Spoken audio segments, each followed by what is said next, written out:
Vamos aplaudir Jesus. Amém, queridos? Glória a Deus. Abra a Bíblia lá em Esther. Glória a Deus. Esther. Livro de Esther, tá bom? Trazer uma palavra de Deus. Hoje é a ceia do Senhor. Hoje, o foco hoje é o amor de Jesus. E meditarmos sobre o amor dele, tudo que ele tem para nós. Mas hoje ainda é um domingo profético. E como domingo profético, queridos, existe uma palavra profética para governar a sua vida. Amém? Olha para o seu irmão e pergunta assim: por que você não está rouco? Por que você não está rouco que nem o pastor? Está dando pouco glória, viu? Diga assim, irmão, assim, está dando pouco glória. Amém? A voz é feita para o Senhor, para adorar a Deus. Amém? Deus não fez a voz para conversar. Foi, pastor, foi porque Deus fez Adão sozinho. Ele ia conversar com quem? Deus fez a voz do homem para ele glorificar o homem quando estiver perto de Deus. Conversar com Deus. Amém?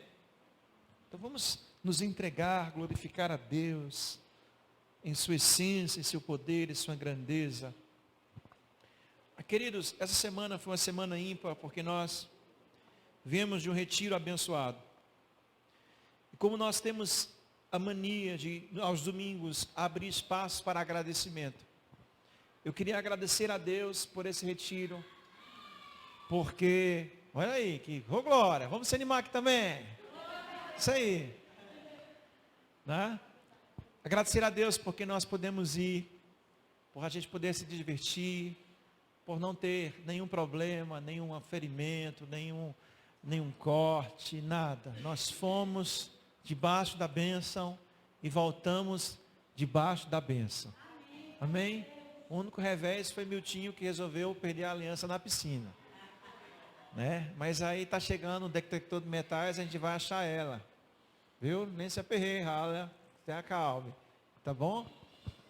Mas eu queria agradecer a Deus por sua bondade. Né? Porque Deus é tão bom, gente, que de dia fazia sol e de noite fazia brisa. Parecia Israel acampando no deserto. Amém? Parecia Israel acampando no deserto. E eu quero agradecer a Deus por esse evento que foi maravilhoso, apesar da punição do pastor para nenhum ganhar a gincana, mas foi maravilhoso. Amém. E dentro disso, o Senhor me trouxe 3 direções para essa semana. O Senhor, Ele me fez refletir sobre, de fato, o que significa chamada. Amém? Todos nós temos uma chamada. Todos nós temos uma chamada. Talvez a sua não seja de vir para ser pastor, talvez a sua não seja de ser um levita, um adorador, mas existe uma chamada na sua vida. Eu não sei se Deus vai lhe usar para cuidar de drogados, se Deus vai lhe usar para cuidar de órfãos, se Deus vai lhe usar para cuidar de alguma pessoa. Eu sei que a chamada existe e está dentro de você. Basta você abrir os olhos e entender aquilo que Deus quer para a sua vida. Entenda uma coisa. Deus não te fez para viver para você. Deus te fez para você viver em prol do outro. Porque essa é a vida de Deus. E no momento que você vive em prol de você, vai vir frustração, decepção, angústia, porque tudo aquilo que é precioso é compartilhado. No momento que você retém, vira doença. O amor é para ser compartilhado. No momento que eu retenho, vira concupiscência. A bondade é para ser compartilhada. No momento que eu retenho, vira egoísmo. Então tudo que está focado em mim, centralizado em mim, adoece. Diga assim para o seu irmão: se você viver para você, você adoece. Você morre. Mas se você viver para os outros, por mais que seja difícil, desafiador, você tem vida. Amém. E Deus me fez refletir a respeito de chamada. E a palavra chamada vem de chama, que é um fogo que queima, que arde, que aquece o meu espírito, que me faz trazer paz, alegria, satisfação naquilo que eu faço. E nós entendemos que isso é a verdade de Deus, porque isso é o que Deus constrói em nós. Tem que arder, tem que queimar. É o mesmo fogo que está na sarça ardente. Ela ardia, ela iluminava, mas ela não consumia a sarça. A chamada é uma chama que arde, que ilumina, mas que não me consome. Diga assim para o seu irmão: você tem uma chamada. E ela tem que queimar, ela tem que arder. Essa foi a direção de Deus para nós. Amém. A segunda direção de Deus, eu estava muito aflito, orando por alguns problemas que estavam surgindo, porque eu não via em mim a força ou a habilidade suficiente para tentar resolver esse problema. Mas aí o Senhor veio de uma forma muito intensa, e Ele disse de uma forma bem clara: eu vou suprir. Diga assim para o seu irmão: Deus vai suprir. Ele é a sua suficiência. Ele é o Jeová Jireh. Ele é o que vai fazer dar aquilo que não dá, fazer ter aquilo que não ter.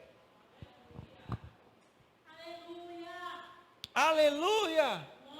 Você pode dar um glória a Deus. Aleluia. Vamos dar outro glória a Deus para a gente treinar. A gente tem que dar glória a Deus. Aleluia. Deus nos chama a atenção da chamada, da motivação em prol do próximo, em prol do outro. Deus diz que vai ser a nossa suficiência. Mas hoje eu estava orando e Deus disse outra coisa: a chamada vai existir, a suficiência vai existir, mas eu quero que algo seja corrigido. E que algo é esse? Deus falou para mim que Ele está escutando muitas pessoas tranquilas, porque não estão fazendo nada. Sossegadas, porque não está fazendo nada. Ele disse: eu estou ouvindo muitas pessoas dizendo: eu não sei. Tudo bem, porque eu não sei. Eu não tenho habilidade. Tudo bem, porque eu não tenho habilidade. É como se eu fosse chamar alguém para pregar, e a pessoa se sentisse bem, porque não pode pregar, não sabe pregar, só assim ela não tem a responsabilidade de pregar. Não é que pena, que tristeza que eu não tenho, que dor, que angústia que eu não consigo fazer isso, mas que bom que eu não posso, porque assim não existe uma responsabilidade sobre a minha vida. E o Senhor disse: a suficiência vai ser para as pessoas que se comoverem com aquilo que eles não sabem fazer. Diga assim para o seu irmão: a suficiência de Deus é para quando você se comover com aquilo que você não sabe fazer.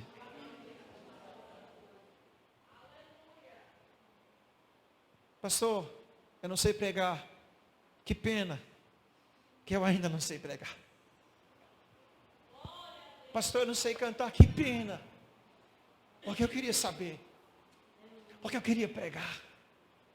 Que pena que eu não sei evangelizar, porque eu queria evangelizar, eu queria tocar. Esse é o desejo do nosso coração. Essa é a chamada que queima. Que quando eu não tenho, eu sinto tristeza, porque eu queria ter para entregar.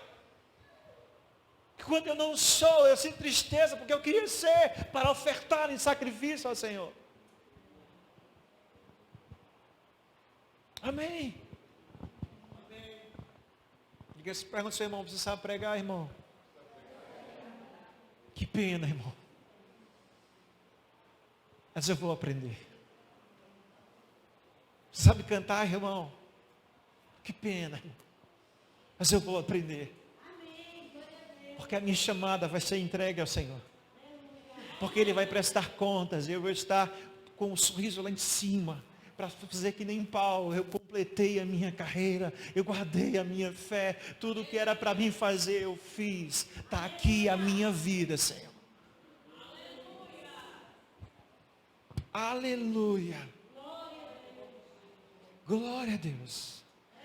E para trazer um personagem que envolve tudo isso, na Bíblia, eu encontrei um homem chamado Mardoqueu. Vamos ler Esther capítulo 5.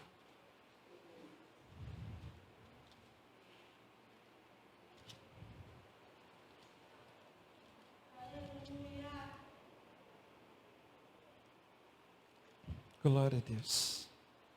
Você precisa entender o que Deus está falando. Você precisa entender o que Deus está falando. Esther capítulo 8, perdão, estava verso 15. Eu só vou ler alguns versos, eu vou contar toda a história sem ler. Que diz assim: Mardoqueu, capítulo 8, verso 15. Mardoqueu saiu da presença do rei, usando vestes reais em azul e branco, da cor do remi, olha que maravilha, uma grande coroa de ouro, e um manto de púrpura de linho fino, e a cidadela de Suzã exultava de alegria. Aleluia!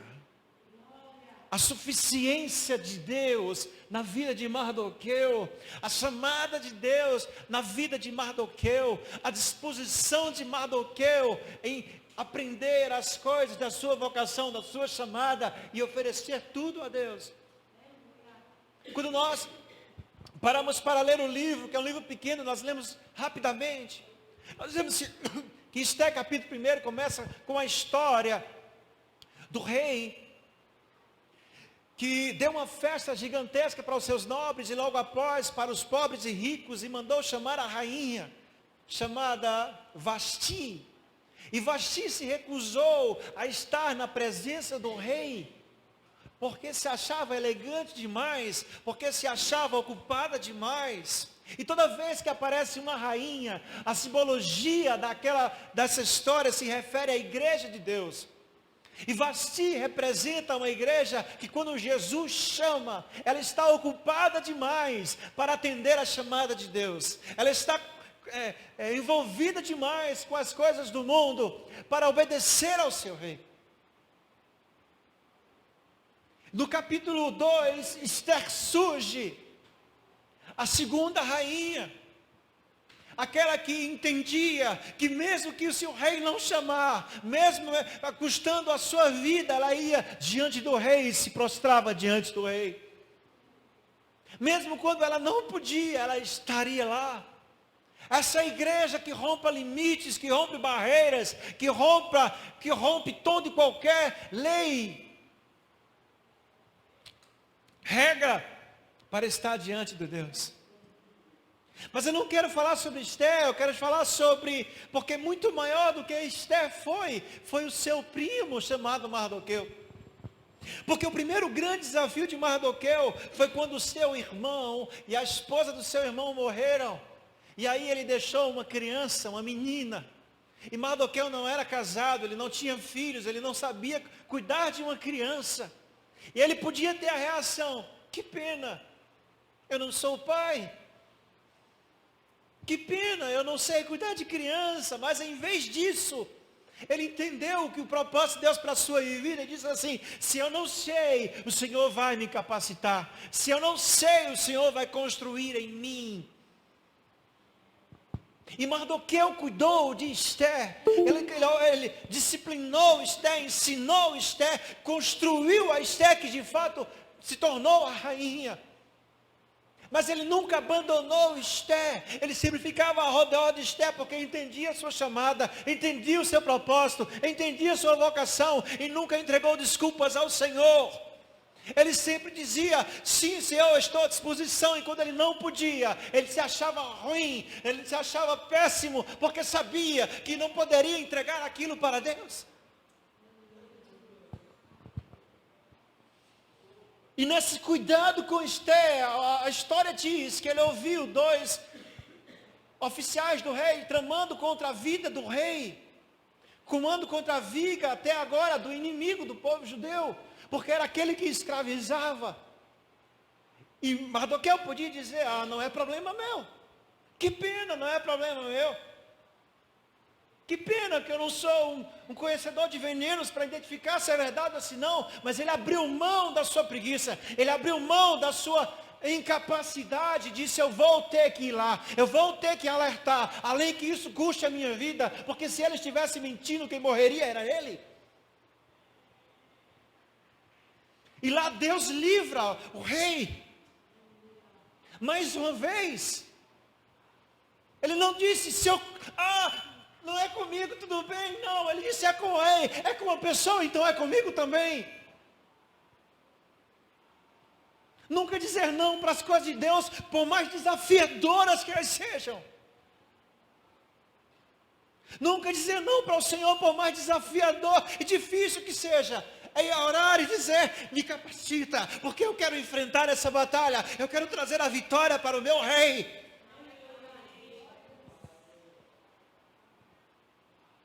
Glória a Deus. E chega o momento do grande desafio, onde Haamã, todos conhecem a história, ele decreta dizendo que seriam eliminados todos os judeus, homens, mulheres, crianças. Mardoqueu se rasga, ele começa a orar, ele começa a clamar, ele começa a gritar em toda a cidadela, até que Esther escuta que o seu primo está na porta, está daquele jeito. No verso 12 do capítulo 4, abra comigo. E Esther quer dar uma roupa a Mardoqueu e ele se recusa. Esther quer levantar Mardoqueu e ele se recusa. Porque ele estava dizendo no seu íntimo, eu não posso fazer nada. Mas como eu queria poder. Eu não posso fazer nada contra essa lei de destruição, de aniquilação. Mas como eu queria fazer. E aí por muito insistir, Esther disse, faça alguma coisa. E Esther disse no verso 10, olha Mardoqueu, eu não posso fazer nada. Olha o que Esther disse. Eu não posso fazer nada. Porque se eu posso ir até o rei, quando ele me chamar, já faz 30 dias que ele não me chama, e se eu for, se ele me chamar, eu posso ser sentenciado à morte.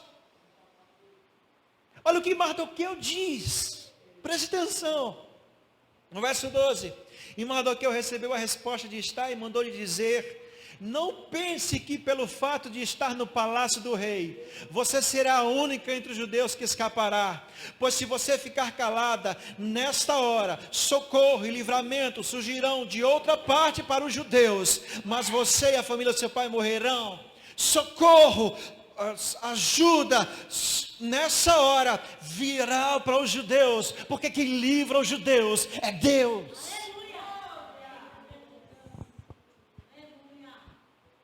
Diga assim para o seu irmão, você pode ficar calado, não interessa, Deus vai fazer.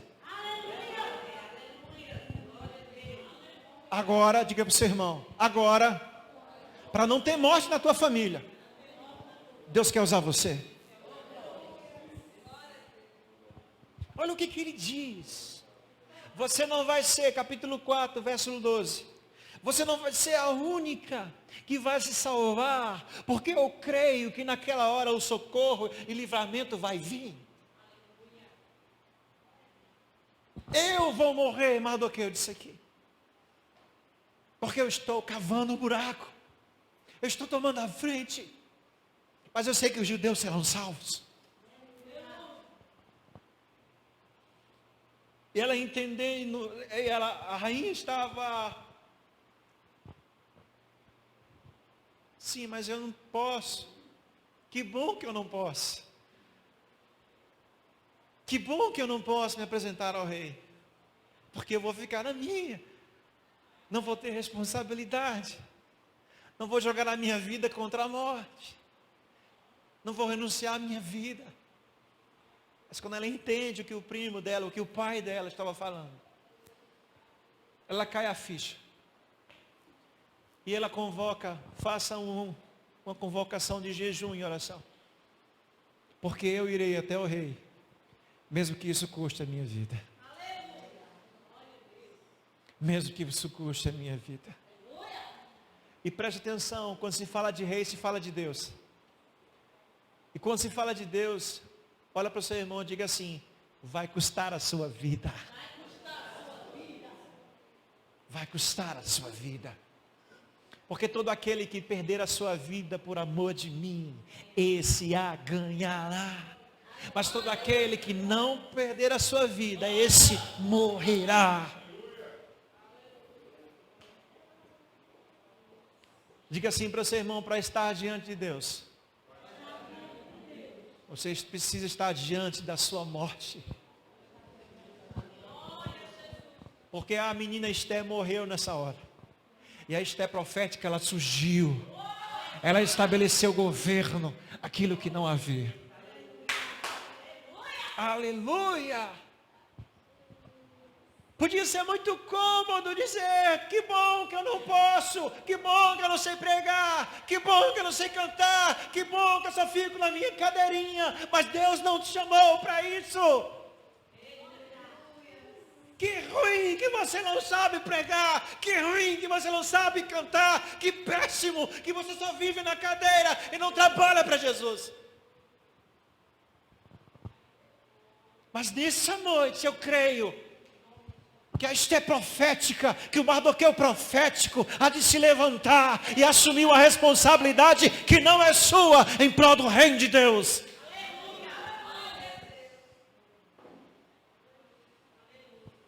Diga assim para o seu irmão: assuma a responsabilidade que não é sua, mas é em prol do reino de Deus.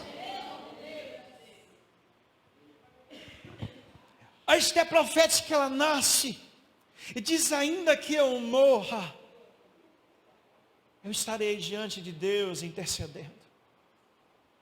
Ainda que eu morra, eu estarei diante do Senhor. Glória a Deus. Amã tenta matar Mardoqueu. Mas é interessante que morto não pode morrer de novo. Que alguém que se finge de morto, na porta do palácio, preparar uma forca de 20 metros de altura. Mas na hora de matar ele, quem morre para si, vive para Deus. Vive para o rei. Na hora de matar ele, o rei diz: o que deve se fazer ao homem que o rei quer honrar?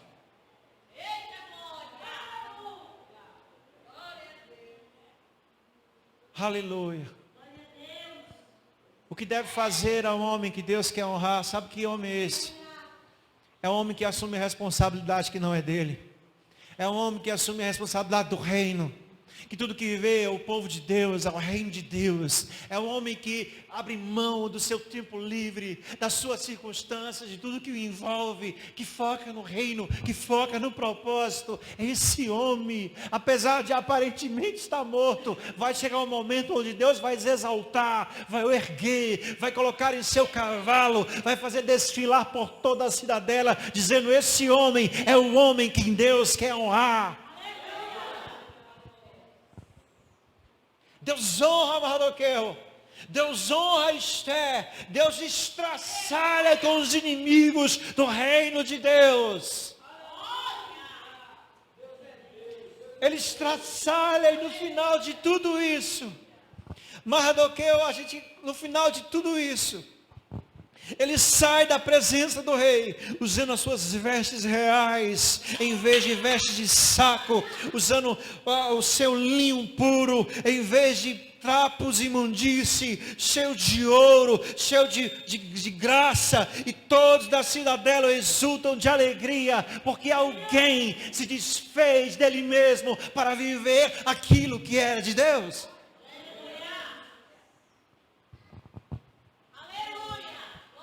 Glória a Deus. Quem quer ser honrado por Deus? Oh, só 2 pessoas, amém, aleluia. Quem quer ser honrado por Deus, diga amém. Mas o que antecede a honra são roupas de sacos e cinzas de humilhação. Amém. Por uma causa que a responsabilidade não era dele, mas ele assumiu. Deixa Deus te honrar. Mas não despreze as estações. Não despreze os momentos. Se você está no processo de morte que nem eu estou, de humilhação que eu amo estar, eu entendo que Deus vai me honrar. Eu entendo que como Naamã, até com as vestes do Remi, azul e branco, eu seria honrado pelo rei. Fica de pé em nome de Jesus. Deus, ele vai suprir. Deus supriu na vida de Mardoqueu, quando ele não ficou parado. Deus, ele supriu na vida de Mardoqueu. Então, querido, esse suprimento de Deus na tua vida é quando você se movimenta, é quando você se angustia por não ter o que ofertar no altar de Deus, é quando você olha para você e diz assim: eu estou cansado, exausto, acabado, mas eu estou feliz, porque tudo o que eu fiz foi para o Senhor. Fecha teus olhos nessa hora.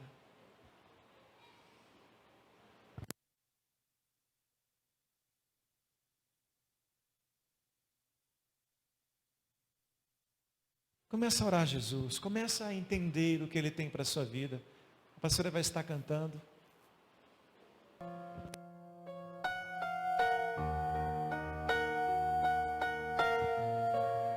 Medita no Senhor. Deixa o Espírito Santo ele falar ao teu coração aquilo que Ele quer. A direção de Deus para a tua vida. A suficiência de Deus. A estação da honra. É para quando eu me disponho, me inquieto em assumir uma responsabilidade que nem é minha, mas que eu assumo em prol do reino. É abrir mão da razão, abrir mão do entendimento, é abrir mão do estar certo, para abraçar aquilo que é eterno, que se chama Jesus. Senhor, mata as rainhas preguiçosas desse lugar. Mata as rainhas com a razão, Jesus. Levanta a rainha profética. Levanta a rainha que tem propósito. Em nome de Jesus, a rainha profética que se levante. Essa que se prostra diante do rei, além que seja a sua morte. Glória a Deus. Aleluia. Aleluia. Ore a Jesus. Ore a Jesus. Se entristeça em Jesus, porque não está ofertando o que Ele quer. Se inquiete, porque está no seu palácio confortável, quando devia estar diante do rei.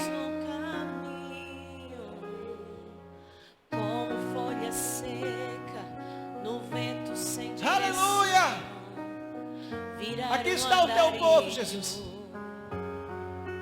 Aqui está a tua nação, Jesus. Aqui está a tua igreja. Aqui está a tua Esther. Que a Esther profética se levante. Que a Esther profética se levante. Que a Esther profética se levante. Em nome de Jesus. Em nome de Jesus.